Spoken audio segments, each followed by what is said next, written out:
संसार में प्रचलित सभी धर्म गीता की दूरस्थ प्रतिध्वनि मात्र है।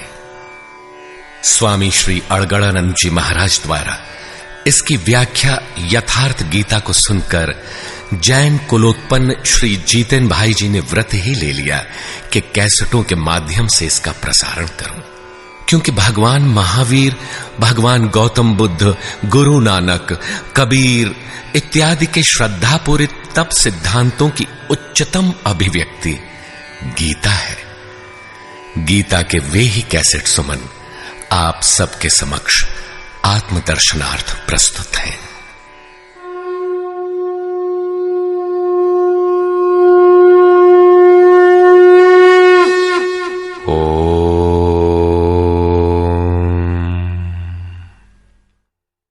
श्री परमात्मने नमः। यथार्थ गीता, श्रीमद् भगवत गीता, अथ सप्तमोऽध्यायः। गत अध्यायों में गीता के मुख्य प्रायः सभी प्रश्न पूर्ण हो गए हैं।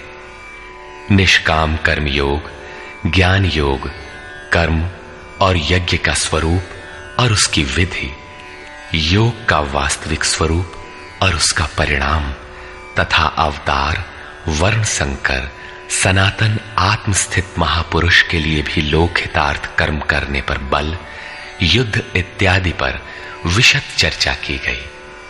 अगले अध्यायों में योगेश्वर श्री कृष्ण ने इन्हीं से संदर्भित अनेक पूरक प्रश्नों को लिया है, जिनका समाधान तथा अनुष्ठान आराधना में सहायक सिद्ध होगा।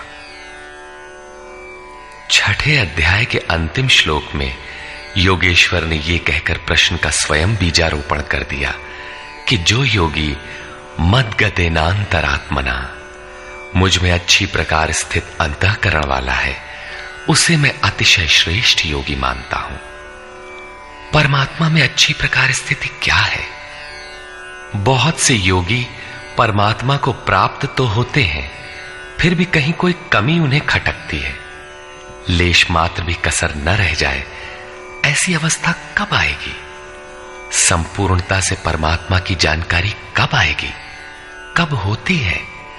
इस पर योगेश्वर श्री कृष्ण कहते हैं, श्री भगवान उवाच,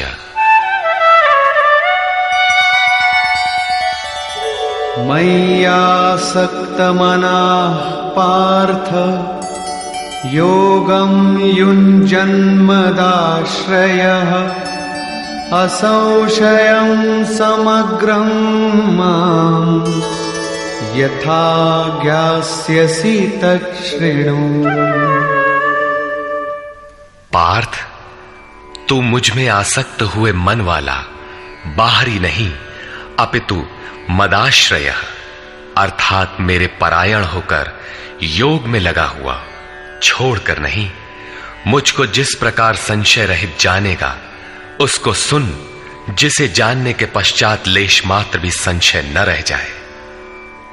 विभूतियों की उस समग्र जानकारी पर पुनः बल देते हैं। ज्ञानम तेहं सविज्ञानम इदं वक्ष्याम्यशेषतः यज्ज्ञात्वा नेह भूयोऽन्यत् ज्ञातव्यमवशिष्यते। मैं तेरे लिए इस विज्ञान सहित ज्ञान को संपूर्णता से कहूंगा। पूर्ति काल में यज्ञ जिसकी सृष्टि करता है, उस अमृत तत्व की प्राप्ति के साथ मिलने वाली जानकारी का नाम ज्ञान है। परम तत्व परमात्मा की प्रत्यक्ष जानकारी का नाम ज्ञान है। महापुरुष को एक साथ सर्वत्र कार्य करने की जो क्षमता मिलती है, वो विज्ञान है। कैसे वो प्रभु एक साथ सबके हृदय में कार्य करता है, किस प्रकार वो उठाता, बैठाता और प्रकृति के द्वंद्व से निकालकर स्वरूप तक की दूरी तय करा लेता है, उनकी इस कार्य प्रणाली का नाम विज्ञान है। इस विज्ञान सहित ज्ञान को संपूर्णता से कहूंगा, जिसे जानकर सुनकर नहीं, संसार में और कुछ भी जानने योग्य नहीं रह जाएगा। मानने वालों की संख्या बहुत कम है।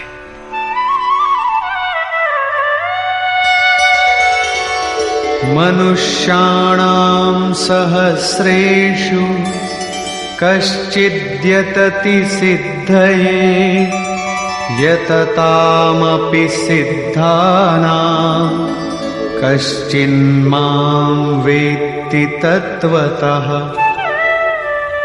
हजारों मनुष्यों में कोई ही मनुष्य मेरी प्राप्ति के लिए यत्न करता है, और उन यत्न करने वाले योगियों में भी कोई विरला ही पुरुष मुझे तत्व अर्थात साक्षात्कार के साथ जानता है। अब समग्र तत्व है कहां? एक स्थान पर पिंड रूप में है अथवा सर्वत्र व्याप्त है? इस पर योगेश्वर श्री कृष्ण कहते हैं, भूमिरापो नलो वायुः खं मनो बुद्धिरेव च अहंकार इतीयं मे भिन्ना प्रकृतिरष्टधा। अर्जुन, भूमि, जल, अग्नि, वायु और आकाश तथा मन, बुद्धि और अहंकार, ऐसे ये 8 प्रकार के भेदों वाली मेरी प्रकृति है। ये अष्टधा मूल प्रकृति है। अपरेयमितस्त्वन्या प्रकृतिं विद्धि मे परा जीवभूतां महाबाहो ययेदं धार्यते जगत्। इयम अर्थात ये 8 प्रकारों वाली तो मेरी अपरा प्रकृति है, अर्थात जड़ प्रकृति है। महाबाहु अर्जुन, इससे दूसरी को जीव रूप परा अर्थात चेतना प्रकृति जान, जिससे संपूर्ण जगत धारण किया हुआ है, वो है जीवात्मा। जीवात्मा भी प्रकृति के संबंध में रहने के कारण वो भी प्रकृति ही है। एतद्योनीनि भूतानि सर्वाणीत्युपधारय अहं कृत्स्नस्य जगतः प्रभवः प्रलयस्तथा।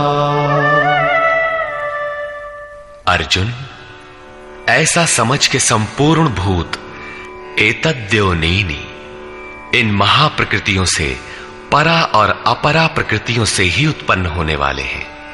यही दोनों एकमात्र योनि है। मैं संपूर्ण जगत की उत्पत्ति तथा प्रलय रूप हूं, अर्थात मूल कारण हूं। जगत की उत्पत्ति मुझसे है और प्रलय अर्थात विलय भी मुझ में है। जब तक प्रकृति विद्यमान है तब तक मैं ही उसकी उत्पत्ति हूं, और जब कोई महापुरुष प्रकृति का पार पा लेता है तब मैं ही महाप्रलय भी हूं, जो अनुभव में आता है। सृष्टि की उत्पत्ति और प्रलय के प्रश्न को मानव समाज ने कौतूहल से देखा है।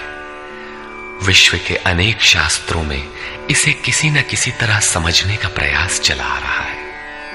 कोई कहता है प्रलय में संसार डूब जाता है, तो किसी के अनुसार सूर्य इतना नीचे आ जाता है कि पृथ्वी जल जाती है। कोई इसी को कयामत कहता है कि इसी दिन सबका फैसला सुनाया जाता है, तो कोई नित्य प्रलय नैमित्तिक प्रलय की गणना में व्यस्त है। किंतु योगेश्वर श्री कृष्ण के अनुसार प्रकृति अनादि है, परिवर्तन होते रहे हैं, किंतु ये नष्ट कभी नहीं हुई। भारतीय धर्म ग्रंथों के अनुसार मनु ने प्रलय देखा था।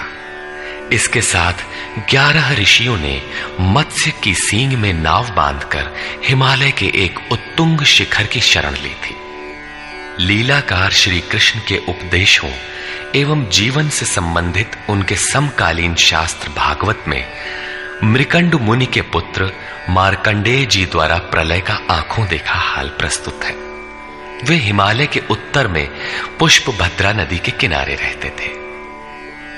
भागवत के 12 स्कंद के 8वें और 9वें अध्याय के अनुसार शौनक आदि ऋषियों ने सूत जी से पूछा कि मार्कंडेय जी ने महाप्रलय में वट के पत्ते पर भगवान बाल मुकुंद के दर्शन किए थे, किंतु वे तो हमारे ही वंश के थे और हमसे कुछ ही समय पूर्व हुए थे।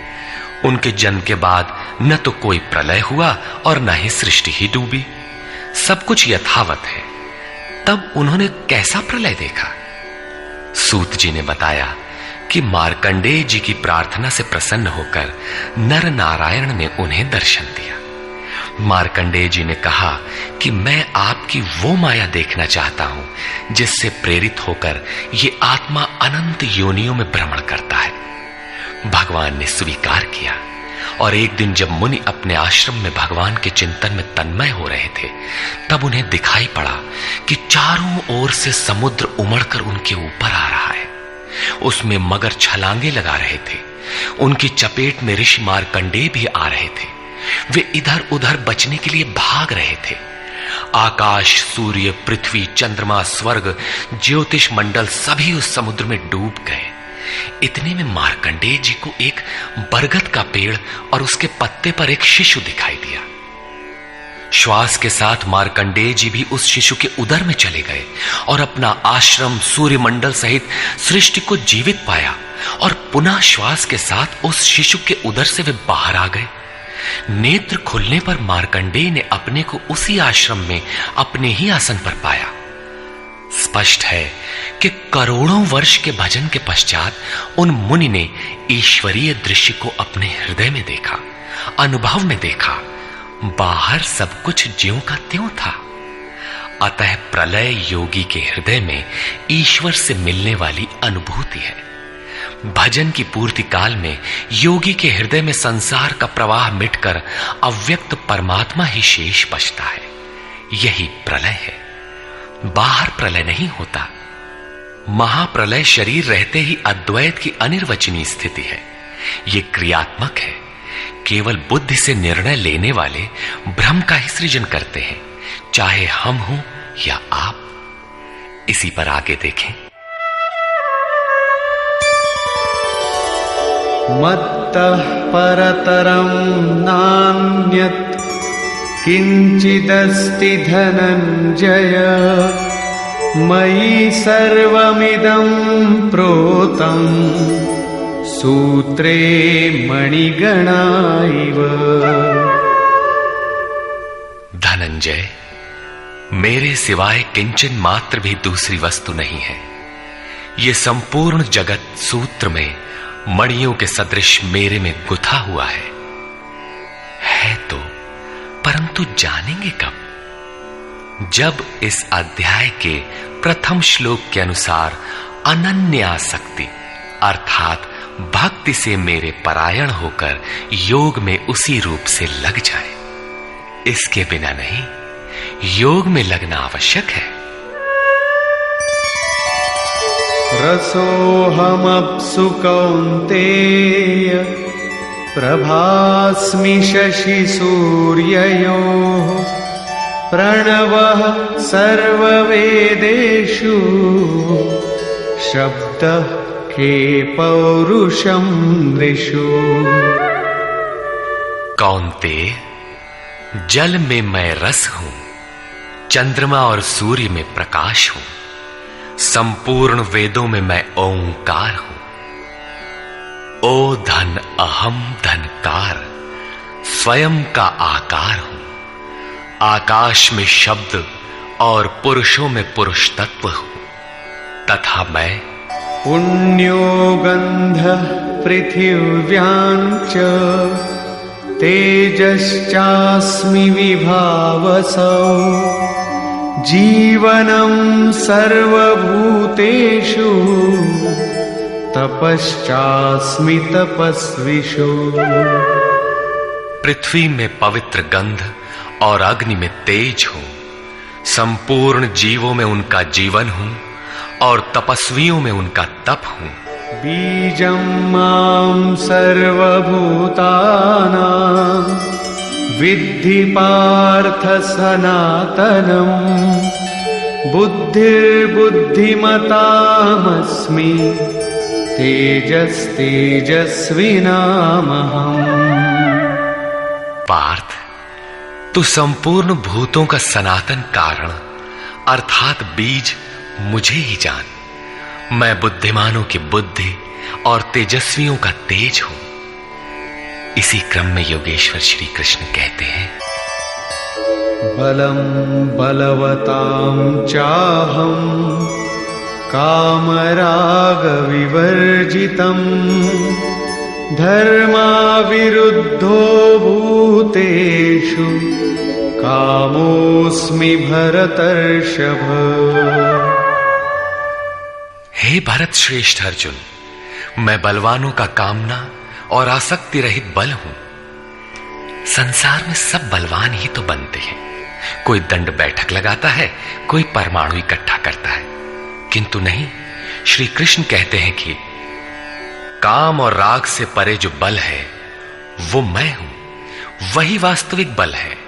सब भूतों में धर्म के अनुकूल कामना मैं हूं। परब्रह्म परमात्मा ही एकमात्र धर्म है जो सबको धारण किए हुए है। जो शाश्वत आत्मा है वही धर्म है। जो उससे अविरोध रखने वाली कामना है मैं हूं। आगे भी श्री कृष्ण ने कहा कि अर्जुन, मेरी प्राप्ति के लिए इच्छा कर। सब कामनाएं तो वर्जित है, किंतु उस परमात्मा को पाने की कामना आवश्यक है, अन्यथा आप साधन कर्म में प्रवृत्त नहीं होंगे। ऐसी कामना भी मेरी ही देन है। ये चैव सात्विका भावा राजसास्तामसाश्च ये मत्त एवेति तान् विद्धि न त्वहं तेषु ते मयि। और भी जो सत्व गुण से उत्पन्न होने वाले भाव हैं, जो रजोगुण और तमोगुण से उत्पन्न होने वाले भाव हैं, उन सब को तुम मुझसे ही उत्पन्न होने वाले हैं ऐसा जान। परंतु वास्तव में उनमें मैं और वे मेरे में नहीं हैं, क्योंकि न मैं उनमें खोया हूं और न वे ही मुझ में प्रवेश कर पाते हैं। क्योंकि मुझे कर्म से स्पृहा नहीं है, मैं निर्लेप हूं, मुझे इनमें कुछ पाना नहीं है, इसलिए मुझ में प्रवेश नहीं कर पाते। ऐसा होने पर भी जिस प्रकार आत्मा की उपस्थिति से ही शरीर को भूख प्यास लगती है, आत्मा को अन्न अथवा जल से कोई प्रयोजन नहीं है, उसी प्रकार प्रकृति परमात्मा की उपस्थिति में ही अपना कार्य कर पाती है। परमात्मा उसके गुण और कार्यों से निर्लेप रहता है। त्रिभिर्गुणमयैर्भावैः एभिः सर्वमिदं जगत् मोहितं नाभिजानाति मामेभ्यः परमव्ययम्। सात्विक, राजस और तामस, इन तीन गुणों के कार्य रूप भावों से यह सारा जगत मोहित हो रहा है। इसलिए लोग इन तीनों गुणों से परे मुझ अविनाशी को तत्व से भली प्रकार नहीं जानते। मैं इन तीनों गुणों से परे हूं, अर्थात जब तक अंश मात्र भी गुणों का आवरण विद्यमान है तब तक कोई मुझे नहीं जानता। उसे अभी चलना है, वो राही है। और दैवी ह्येषा गुणमयी मम माया दुरत्यया मामेव ये प्रपद्यन्ते मायामेतान्तरन्ति ते। ये त्रिगुणातीत मेरी अद्भुत माया दुस्तर है, किंतु जो पुरुष मुझे ही निरंतर भजते हैं वे इस माया का पार पा जाते हैं। ये माया है तो दैवी, परंतु अगरबत्ती जलाकर इसकी पूजा न करने लगे, इससे पार पाना है। न मां दुष्कृतिनो मूढ़ाः प्रपद्यन्ते नराधमाः माययापहृतज्ञानाः आसुरं भावमाश्रिताः। जो मुझे निरंतर भजते हैं वे जानते हैं, फिर भी लोग नहीं भजते। माया द्वारा जिनका ज्ञान अपहरण कर लिया गया है, जो आसुरी स्वभाव को धारण किए हुए मनुष्यों में अधम काम क्रोधादि दुष्कृतियों को करने वाले मूढ़ लोग मुझे नहीं भजते, तो भजता कौन है? चतुर्विधा भजन्ते मां जनाः सुकृतिनोऽर्जुन आर्तो जिज्ञासुरर्थार्थी ज्ञानी च भरतर्षभ।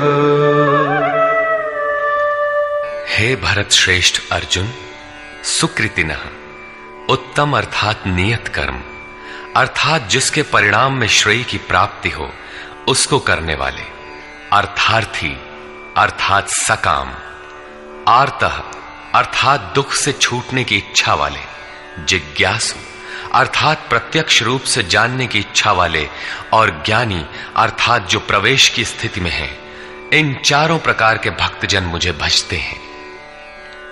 अर्थ वो वस्तु है जिससे हमारे शरीर अथवा संबंधों की पूर्ति हो। इसलिए अर्थ, कामनाएं सब कुछ पहले तो भगवान द्वारा पूर्ण होते हैं। भगवान श्री कृष्ण कहते हैं कि मैं ही पूर्ण करता हूं, किंतु इतना ही वास्तविक अर्थ नहीं है। आत्मिक संपत्ति ही स्थिर संपत्ति है, यही अर्थ है। सांसारिक अर्थ की पूर्ति करते करते भगवान वास्तविक अर्थ आत्मिक संपत्ति की ओर बढ़ा देते हैं, क्योंकि वे जानते हैं कि इतने ही से मेरा भक्त सुखी नहीं होगा। इसलिए वे आत्मिक संपत्ति भी उसे देने लगते हैं। लोक लाहु परलोक निबाहु, लोक में लाभ और परलोक में निर्वाह, ये दोनों भगवान की वस्तु हैं। अपने भक्त को खाली नहीं छोड़ते। आर्त, जो दुखी हो, जिज्ञासु, समग्रता से जानने की इच्छा वाले जिज्ञासु मुझे भजते हैं। साधना की परिपक्व अवस्था में दिग्दर्शन अर्थात प्रत्यक्ष दर्शन की अवस्था वाले ज्ञानी भी मुझे भजते हैं। इस प्रकार चार प्रकार के भक्त मुझे भजते हैं, जिनमें ज्ञानी श्रेष्ठ है, अर्थात ज्ञानी भी भक्त ही है। इन सब में भी तेषां ज्ञानी नित्ययुक्त एक भक्तिर्विशिष्यते प्रियो हि ज्ञानिनोत्यर्थम् अहं स च मम प्रियः। अर्जुन, उनमें भी नित्य मुझ में एक ही भाव से स्थित अनन्य भक्ति वाला ज्ञानी विशिष्ट है, क्योंकि साक्षात्कार के सहित जानने वाले ज्ञानी को मैं अत्यंत प्रिय हूं, और वो ज्ञानी भी मुझे अत्यंत प्रिय है। वो ज्ञानी मेरा ही स्वरूप है। उदाराः सर्व एवैते ज्ञानी त्वात्मैव मे मतम् आस्थितः स हि युक्तात्मा मामेवानुत्तमां गतिम्। यद्यपि ये चारों प्रकार के भक्त उदार ही हैं, कौन सी उदारता कर दी? क्या आपकी भक्ति करने से भगवान को कुछ मिल जाता है? क्या भगवान में कोई कमी है जिसे आपने पूरा कर दिया? नहीं, वस्तुतः वही उदार है जो अपने आत्मा को अधोगति में न पहुंचाए, जो उसके उद्धार के लिए अग्रसर है। इस प्रकार ये सब उदार है। परंतु ज्ञानी तो साक्षात मेरा स्वरूप ही है, ऐसी मेरी मान्यता है, क्योंकि वो स्थिर बुद्धि ज्ञानी भक्त सर्वोत्तम गति स्वरूप मुझ में ही स्थित है। अर्थात वो मैं हूं, वो मुझ में है, मुझ में और उसमें कोई अंतर नहीं है। इसी पर पुनः बल देते हैं। बहूनां जन्मनामन्ते ज्ञानवान् मां प्रपद्यते वासुदेवः सर्वमिति स महात्मा सुदुर्लभः। अभ्यास करते करते बहुत जन्मों के अंत के जन्म में, प्राप्ति वाले जन्म में साक्षात्कार को प्राप्त हुआ ज्ञानी सब कुछ वासुदेव ही है, इस प्रकार मेरे को भजता है, वो महात्मा अति दुर्लभ है। वो किसी वासुदेव की प्रतिमा नहीं गढ़वाता, बल्कि अपने भीतर ही उस परम देव का वास पाता है। उसी ज्ञानी महात्मा को श्री कृष्ण तत्वदर्शी भी कहते हैं। इन्हीं महापुरुषों से बाहर समाज में कल्याण संभव है। इस प्रकार के प्रत्यक्ष तत्वदर्शी महापुरुष श्री कृष्ण के शब्दों में अति दुर्लभ है। जब श्रेय और प्रेय अर्थात मुक्ति और भोग दोनों ही भगवान से मिलते हैं, तब तो सभी को एकमात्र भगवान का भजन करना चाहिए। फिर भी लोग उन्हें नहीं भजते। क्यों? श्री कृष्ण के ही शब्दों में, कामैस्तैस्तैर्हितज्ञानाः प्रपद्यन्तेऽन्यदेवताः तन्तन्नियममास्थाय प्रकृत्या नियताः स्वया। वो तत्वदर्शी महात्मा अथवा परमात्मा ही सब कुछ है। लोग ऐसा समझ नहीं पाते, क्योंकि भोगों की कामनाओं द्वारा लोगों का विवेक अपहरण कर लिया गया है। इसलिए वे अपनी प्रकृति अर्थात जन्म जन्मांतरों से अर्जित संस्कारों के स्वभाव से प्रेरित होकर मुझ परमात्मा से भिन्न अन्य देवताओं और उनके लिए प्रचलित नियमों की शरण लेते हैं। यहां अन्य देवता का प्रसंग पहली बार आया है। यो यो यां यां तनुं भक्तः श्रद्धयार्चितुमिच्छति तस्य तस्याचलां श्रद्धां तामेव विदधाम्यहम्। जो जो सकामी भक्त जिस जिस देवता के स्वरूप को श्रद्धा से पूजना चाहता है, मैं उसी ही देवता के प्रति उसकी श्रद्धा को स्थिर करता हूं। मैं स्थिर करता हूं, क्योंकि देवता नाम की कोई वस्तु होती तब तो वो देवता ही श्रद्धा को स्थिर करता। सतया श्रद्धया युक्तः तस्याराधनमीहते लभते च ततः कामान् मयैव विहितान् हितान्। वो पुरुष उस श्रद्धा से युक्त होकर उस देव विग्रह के पूजन में तत्पर होता है और उस देवता के माध्यम से मेरे ही द्वारा निर्मित उन इच्छित भोगों को निसंदेह प्राप्त होता है। भोग कौन देता है? मैं ही देता हूं। उसकी श्रद्धा का परिणाम है भोग, न कि किसी देवता की देन। किंतु वो फल तो पा ही लेता है, फिर इसमें बुराई क्या है? इस पर कहते हैं, अन्तवत्तु फलं तेषां तद्भवत्यल्पमेधसां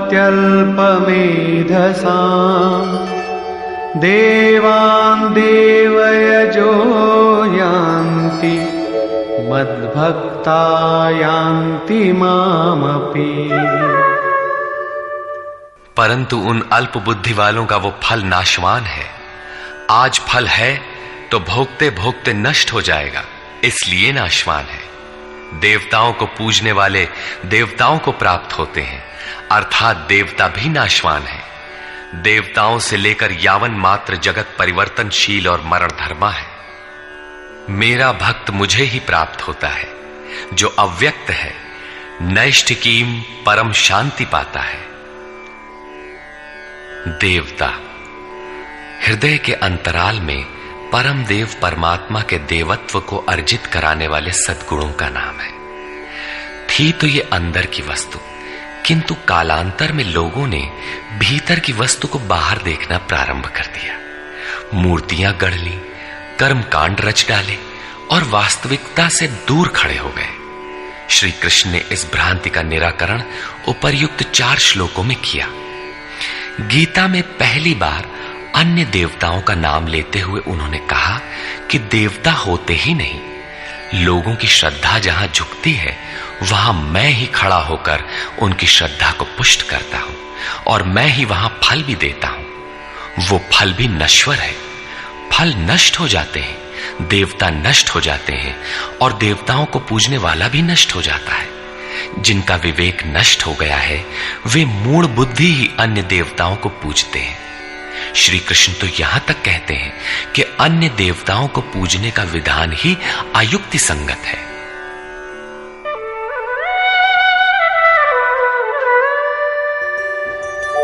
अव्यक्तं व्यक्तिमापन्नं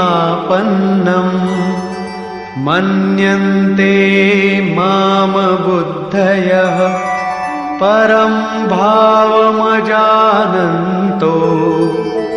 ममाव्ययमनुत्तमम्। यद्यपि जब देवताओं के नाम पर देवता नाम की कोई वस्तु है ही नहीं, जो फल मिलता है वो भी नाशवान है, फिर भी सब लोग मेरा भजन नहीं करते, क्योंकि बुद्धिहीन पुरुष अर्थात कामनाओं द्वारा जिनका ज्ञान अपहृत हो गया है, वे मेरे सर्वोत्तम, अविनाशी और परम प्रभाव को भली प्रकार नहीं जानते। इसलिए वे मुझ अव्यक्त पुरुष को व्यक्ति भाव को प्राप्त हुआ मानते हैं, मनुष्य मानते हैं। अर्थात श्री कृष्ण भी मनुष्य शरीरधारी योगी थे, योगेश्वर थे। जो स्वयं योगी हो और दूसरों को भी योग प्रदान करने की जिनमें क्षमता हो, उन्हें योगेश्वर कहते हैं। साधना के सही दौर में पड़कर क्रमशः उत्थान होते होते महापुरुष भी उसी परम भाव में स्थित हो जाते हैं। शरीरधारी होते हुए भी वे उसी अव्यक्त स्वरूप में स्थित हो जाते हैं। फिर भी कामनाओं से विवश मंद बुद्धि के लोग उन्हें साधारण व्यक्ति ही मानते हैं। वे सोचते हैं कि हमारी ही तरह तो ये भी पैदा हुए हैं, भगवान कैसे हो सकते हैं। उन बेचारों का दोष भी क्या है, दृष्टिपात करते हैं तो शरीर ही दिखाई पड़ता है। वे महापुरुष के वास्तविक स्वरूप को देख क्यों नहीं पाते। इस पर योगेश्वर श्री कृष्ण से ही सुने। नाहं प्रकाशः सर्वस्य योगमाया समावृतः मूढ़ोऽयं नाभिजानाति लोको मामजमव्ययम्। सामान्य मनुष्य के लिए माया एक पर्दा है, जिसके द्वारा परमात्मा सर्वथा छिपा है। योग साधना समझकर वो इसमें प्रवृत्त होता है। इसके पश्चात योग माया अर्थात योग क्रिया भी एक आवरण ही है। योग का अनुष्ठान करते करते उसकी पराकाष्ठा योगारूढ़ता आ जाने पर वो छिपा हुआ परमात्मा विदित होता है। योगेश्वर कहते हैं कि मैं अपनी योग माया से ढका हुआ हूं। केवल योग की परिपक्व अवस्था वाले ही मुझे यथार्थ देख सकते हैं। मैं सबके लिए प्रत्यक्ष नहीं हूं। इसलिए ये अज्ञानी मनुष्य मुझ जन्म रहित अर्थात जिसे अब जन्म नहीं लेना है, अविनाशी अर्थात जिसका नाश नहीं होना है, अव्यक्त स्वरूप अर्थात जिसे पुनः व्यक्त नहीं होना है, को नहीं जानता। अर्जुन भी श्री कृष्ण को अपनी ही तरह मनुष्य मानता था। आगे उन्होंने दृष्टि दिया तो अर्जुन गिड़गिड़ाने लगा, प्रार्थना करने लगा। वस्तुतः अव्यक्त स्थित महापुरुष को पहचानने में हम लोग प्रायः अंधे ही हैं। आगे कहते हैं, वेदाहं समतीतानि वर्तमानानि चार्जुन भविष्याणि च भूतानि मां तु वेद न कश्चन। अर्जुन, मैं अतीत, वर्तमान और भविष्य में होने वाले संपूर्ण प्राणियों को जानता हूं, परंतु मुझे कोई नहीं जानता। क्यों नहीं जान पाता? इच्छा द्वेष समुत्थेन द्वंद्व मोहेन भारत सर्वभूतानि सम्मोहम् सर्गे यान्ति परन्तप। भरतवंशी अर्जुन, इच्छा और द्वेष अर्थात राग द्वेषादि द्वंद्व के मोह से संसार के संपूर्ण प्राणी अत्यंत मोह को प्राप्त हो रहे हैं, इसलिए मुझे नहीं जान पाते। तो क्या कोई जानेगा ही नहीं? योगेश्वर श्री कृष्ण कहते हैं, येषां त्वन्तगतं पापं जनानां पुण्यकर्मणां ते द्वन्द्वमोह निर्मुक्ता भजन्ते मां दृढ़व्रताः। परंतु पुण्य कर्म अर्थात जो संस्कृति का अंत करने वाला है, जिसका नाम कार्यम कर्म, नियत कर्म, यज्ञ की प्रक्रिया कहकर बारंबार समझाया है, उस कर्म को करने वाले जिन भक्तों का पाप नष्ट हो गया है, वे राग द्वेषादि द्वंद्व के मोह से भली प्रकार मुक्त होकर व्रत में दृढ़ रहकर मुझे भजते हैं। किस लिए भजते हैं? जरा मरण मोक्षाय मामाश्रित्य यतन्ति ये ते ब्रह्म तद्विदुः कृत्स्नम् अध्यात्मं कर्म चाखिलम्। जो मेरी शरण होकर जरा और मरण से मुक्ति पाने के लिए प्रयत्न करते हैं, वे पुरुष उस ब्रह्म को, संपूर्ण अध्यात्म को और संपूर्ण कर्म को जानते हैं, और इसी क्रम में साधिभूताधिदैवं मां साधियज्ञं च ये विदुः प्रयाणकालेऽपि च मां ते विदुर्युक्तचेतसः। जो पुरुष अधिभूत, अधिदैव तथा अधियज्ञ के सहित मुझे जानते हैं, मुझ में समाहित चित्त वाले वे पुरुष अंतकाल में भी मुझको ही जानते हैं, मुझ में ही स्थित रहते हैं और सदैव मुझे प्राप्त रहते हैं। 26वें 27वें श्लोक में उन्होंने कहा कि मुझे कोई नहीं जानता, क्योंकि वे मोहग्रस्त हैं, किंतु जो उस मोह से छूटने के लिए प्रयत्नशील हैं, वे संपूर्ण ब्रह्म, संपूर्ण अध्यात्म, संपूर्ण कर्म, संपूर्ण अधिभूत, संपूर्ण अधिदैव और संपूर्ण अधियज्ञ सहित मुझको जानते हैं। अर्थात इन सब का परिणाम मैं अर्थात सद्गुरु हूं, वही मुझे जानता है, ऐसा नहीं कि कोई नहीं जानता। निष्कर्ष, इस 7वें अध्याय में योगेश्वर श्री कृष्ण ने बताया कि अनन्य भाव से मुझ में समर्पित होकर, मेरे आश्रित होकर जो योग में लगता है, वह समग्र रूप से मुझे जानता है। मुझे जानने के लिए हजारों में कोई विरला ही प्रयत्न करता है, और प्रयत्न करने वालों में विरला ही कोई जानता है। वह मुझे पिंड रूप में एक देशीय नहीं वरन सर्वत्र व्याप्त देखता है। 8 भेदों वाली मेरी जड़ प्रकृति है, और इसके अंतराल में जीव रूप मेरी चेतन प्रकृति है। इन्हीं दोनों के संयोग से पूरा जगत खड़ा है। तेज और बल मेरे ही द्वारा है। राग और काम से रहित बल तथा धर्मानुकूल कामना भी मैं ही हूं। जैसा कि सब कामनाएं तो वर्जित हैं, लेकिन मेरी प्राप्ति के लिए कामना कर, ऐसी इच्छा का अभ्युदय होना मेरा ही प्रसाद है। केवल परमात्मा को पाने की कामना ही धर्मानुकूल कामना है। श्री कृष्ण ने बताया कि मैं तीनों गुणों से अतीत हूं, परम का स्पर्श करके परम भाव में स्थित हूं, किंतु भोगासक्त मूढ़ पुरुष सीधे मुझे न भजकर अन्य देवताओं की उपासना करते हैं, जबकि वहां देवता नाम का कोई है ही नहीं। पत्थर, पानी, पेड़, जिसको भी वे पूजना चाहते हैं, उसी में उनकी श्रद्धा को मैं ही पुष्ट करता हूं। उसकी आड़ में खड़ा होकर मैं ही फल देता हूं, क्योंकि न वहां कोई देवता है, न किसी देवता के पास कोई भोग ही है। लोग मुझे साधारण व्यक्ति समझकर नहीं बचते, क्योंकि मैं योग प्रक्रिया द्वारा ढका हुआ हूं।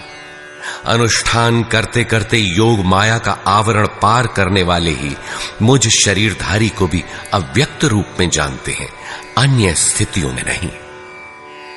मेरे भक्त, 4 प्रकार के हैं: अर्थार्थी, आर्त, जिज्ञासु और ज्ञानी। चिंतन करते करते अनेक जन्मों के अंतिम जन्म में प्राप्ति वाला ज्ञानी मेरा ही स्वरूप है। अर्थात अनेक जन्मों से चिंतन करके उस भगवत स्वरूप को प्राप्त किया जाता है। राग द्वेष के मोह से आक्रांत मनुष्य मुझे कदापि नहीं जान सकते, किंतु राग द्वेष के मोह से रहित होकर जो नियत कर्म अर्थात जिसे संक्षेप में आराधना कह सकते हैं का चिंतन करते हुए जरा मरण से छूटने के लिए प्रयत्नशील हैं, वे पुरुष संपूर्ण रूप से मुझे जान लेते हैं। वे संपूर्ण ब्रह्म को, संपूर्ण आध्यात्म को, संपूर्ण अधिदैव को, संपूर्ण कर्म को और संपूर्ण यज्ञ के सहित मुझे जानते हैं। वे मुझ में प्रवेश करते हैं और अंतकाल में भी मुझको ही जानते हैं, अर्थात फिर कभी वे विस्मृत नहीं होते। इस अध्याय में परमात्मा की समग्र जानकारी का विवेचन है।